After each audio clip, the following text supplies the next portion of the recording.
y a ver qué se sueltan. Curiosas y curiosos, os voy a explicar los motivos por los cuales se debería aprobar la moción de censura de Vox y además os explico los mecanismos que establece la Constitución para desgastar a un gobierno, como sería la moción de censura o la cuestión de confianza. ¿Cómo estáis, mis curiosas y mis curiosos del derecho? Soy Nacho Abogado, un tío legal, y tal vez me recordéis de otros vídeos sobre el estado de alarma, el ingreso mínimo vital o la guía de los despidos. Hoy vamos a hablar sobre la moción de censura que planea Vox. Y Vox, el partido liderado por Santiago Abascal, el GPS de la derecha, el azote de la derechita cobarde y el único capaz de guiar a España hacia un camino recto, es ironía, obviamente, pero sí que es el azote del comunismo y quien nos va a liberar de este gobierno de rojos y gobierno social comunista. Ya está, paro.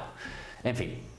Digamos que la Dalit del neoliberalismo y de la esperanza de este país, pues presentan una moción de censura ante el gobierno que se va a votar mañana y que ya se dice que está perdida. Y me dirás, entonces, ¿cómo primero puedes saber que está perdida y que es una moción de censura? A ver, como todos sabéis, la Constitución, que es nuestra norma básica, establece una serie de artículos en base a los cuales el gobierno es responsable ante las Cortes Generales, que es el Congreso de los Diputados y el Senado, y responde ante estos. A colación de esto, el gobierno básicamente lo que hace es responder ante las Cortes Generales, que es el poder legislativo. Por lo tanto, el poder ejecutivo, Cortes, responde ante el legislativo, que es el Parlamento, el Congreso de los Diputados, el Senado, las Cortes Generales. ¿Por qué? Pues porque básicamente estos reflejan la voluntad popular. El Congreso de los Diputados es la expresión de la voluntad popular y está formada, se supone, en principio por lo que piensa la mayoría. Entonces, en función de estas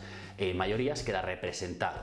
El gobierno no deja de ser ese poder, en este caso, que se encargará de guiar, de gobernar, porque ha obtenido una cierta mayoría, etc. Sin embargo, el gobierno no deja de ser responsable ante aquellos quienes les han votado y para los cuales gobiernan, porque no hay que olvidar que el gobierno lo que hace es trabajar para nosotros. Entonces, ante situaciones de crisis, situaciones complicadas para este gobierno, existen mecanismos para que se pueda determinar si existe confianza en el gobierno o viceversa. Si el gobierno está legitimado, tiene una legitimación para continuar ejerciendo sus funciones, para continuar gobernando. Y estas serían, una de ellas, la moción de censura, y otras la cuestión de confianza, que están reguladas en la Constitución, son un mecanismo perfectamente constitucional y válido, y os explico brevemente la diferencia entre una y otra. La cuestión de confianza, que no es el caso, se trataría básicamente, y como su propio nombre indica, de una pregunta, una cuestión que el presidente lanza al Congreso. Y esto establecido en la Constitución, en el artículo 112, que nos dice que el presidente del gobierno, previa deliberación del Consejo de Ministros, es decir, previa consulta, puede plantear ante el Congreso de los Diputados la cuestión de confianza sobre su programa o sobre su declaración política general. La confianza se entenderá otorgada cuando vote a favor de la misma la mayoría simple de los diputados. Es decir, más sí que no. Al final aquí no se exige una mayoría absoluta, sino únicamente lo que es al final es una pregunta de decir, oye, ¿seguís confiando en mí? ¿Puedo continuar? Y esto se adopta en situaciones como la actual, en situaciones de desgaste donde el gobierno sufre un desgaste constante y continuo, pues ante una crisis sanitaria podría ser. Y si prosperara, ¿qué pasaría? Pues que el presidente debería presentar su dimisión. Ahora, la moción de censura, ¿de qué se trata? De lo mismo, simplemente a la inversa. Lo que se trata es de que un grupo parlamentario o un número de diputados determinado, que ahora lo veremos, lo que hace es lanzar una moción de censura. Se exige responsabilidad al gobierno porque se entiende que no está actuando correctamente, que no lo está haciendo bien y probablemente, o en principio, lo que se debería tener es suficiente mayoría como para derrocar a ese gobierno. ¿Y dónde está regulado? En la Constitución, aparte del reglamento del Congreso de los Diputados, y en el artículo 113 establece que el Congreso de los Diputados puede exigir la responsabilidad política, obviamente, al gobierno mediante la adopción por mayoría absoluta de la moción de censura. Por lo tanto, se trataría de un mecanismo de confianza o, en este caso, como veréis mañana, para desgastar al gobierno. ¿Por qué? Pues porque básicamente se le va a dar mucha tralla, se le da mucha caña en lo que será la sesión de la cuestión de la moción de censura y básicamente pues eso, se le va a hacer un recordatorio de por qué debería el gobierno dimitir. Y ahí es donde se sacan todos los trapos sucios, de ahí que sea un mecanismo, ¿vale? Básicamente de eso, de desgaste, de meterle caña al gobierno con el fin de desgastar, de quitarle credibilidad y de poco a poco sacarle las vergüenzas. ¿Para qué? Puede ser que esto no prospere ahora, pero más adelante la gente esto no lo olvida y al final normalmente tiene alguna repercusión de cara a las siguientes elecciones. Ahora, pues ¿cómo se hace? Muy sencillo, se tiene que proponer por una 1/10 parte de los diputados. Además de todo esto, obviamente tenemos que presentar un candidato a la presidencia, que en este caso va a ser Santiago Abascal. Santiago Abascal se propone como presidente y por parte de su grupo se ha planteado esta cuestión de confianza, esta exigencia de responsabilidades al gobierno y que él determina como socialcomunista. ¿Y cuándo se tiene que realizar? Pues mínimo 5 días desde que se presenta. En este caso se presentó el día 29 de septiembre, si no recuerdo mal. Como ya os he dicho, Vox la presenta, Abascal presidente, y por mayoría absoluta se debería aprobar, es decir, la mitad más uno de los miembros del Congreso, lo cual va a ser difícil y ya se está anticipando y adelantando que no va a tener apoyos suficientes. ¿Por qué? Porque normalmente esto se habla en los pasillos antes de prepararlo. Pero bueno, ahora, ¿qué pasa si no se aprueba? Que no se puede volver a presentar otra en lo que vendría siendo, y conforme el apartado 4, en el mismo periodo de sesiones. Recordemos que hay periodos de septiembre a diciembre y de febrero a junio. Por lo tanto, hasta febrero del año que viene no podría volver a presentarse una moción de censura. Y ahora, también lo tenéis regulado en el artículo 175 y siguientes del reglamento del Congreso de los Diputados, que lo podéis leer y os dejaré los artículos y el link para que lo veáis, pero bueno, básicamente se establece el funcionamiento. Y ahora, los motivos que nos establece o por qué dice Vox que debería apoyarse esta moción de censura. Yo os voy a dar los motivos, las razones por las que apoyar la moción de Vox. Pues lo primero es que nos habla de un gobierno social comunista, y esto es muy divertido, legal pero ilegítimo. Aquí básicamente alude y hace un poco referencia a que Pedro Sánchez engañó a los votantes estableciendo y haciendo una política, Lo que viene a decir es que Pedro Sánchez a través de engaño consigue ser presidente del gobierno. ¿Por qué? Porque dijo que en todo momento no iba a pactar con gobiernos populistas, con gobiernos de izquierdas extremas, etcétera, etcétera. Y para eso ya os digo que tira de hemeroteca y podéis ver la moción de censura planteada ante el Congreso de los Diputados y veréis todas y cada una de las frases que Pedro Sánchez dijo en su día, y tirar de hemeroteca es peligroso, en las cuales diría que no dormiría tranquilo si pactaba con Podemos, que tampoco pactaría nunca con la izquierda, me parece que decía con la extrema izquierda, bueno, etcétera, con populismos.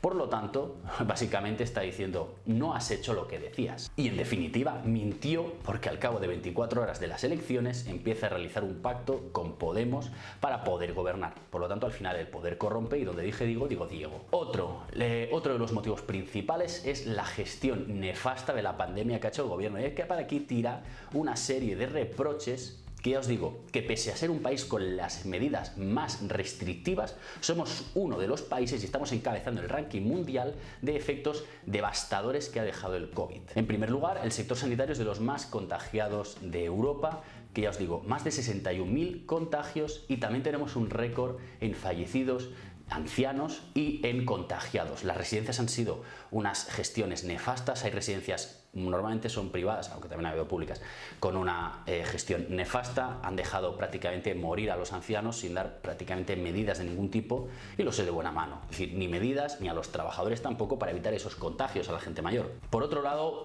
alude a las 31.000 víctimas mortales de COVID, haciendo referencia a que en realidad serían más de 56.000 y que de estas 25.000 no se les está dando la consideración de víctima. ¿Por qué?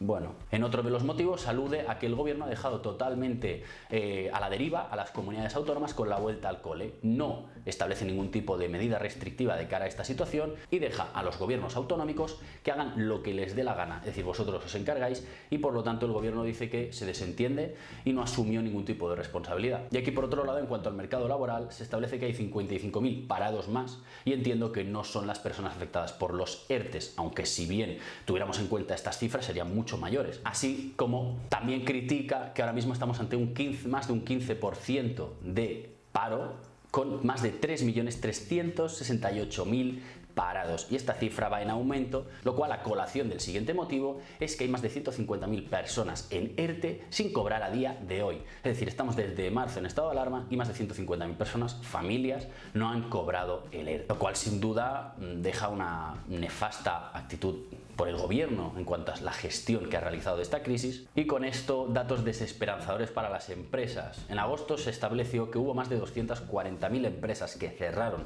consecuencia del COVID, cierre cierres temporales, la mayoría de ellas, pero de estos ERTEs, unos 52.000 se van a convertir en ERES, es decir, en despidos colectivos. Y esto yo tengo que darle ciertamente la razón, es decir, los datos no son muy esperanzadores, sino al contrario, de las empresas que yo conozco, muchísimas ven que no van a poder afrontar este nuevo bache, esta nueva situación. Las medidas del gobierno son una mierda, son malísimas, y bueno, pues de estos ERTEs van a pasar a ser ERES, indudablemente, con todas las ayudas que se han concedido a los autónomos, con todas las, no sé, incentivos que se les han dado, es decir, cero, pues bueno, al final lo que se está conllevando, lo que se va a producir es eso, despidos masivos, a cerrar las empresas y bueno, pues crisis al canto.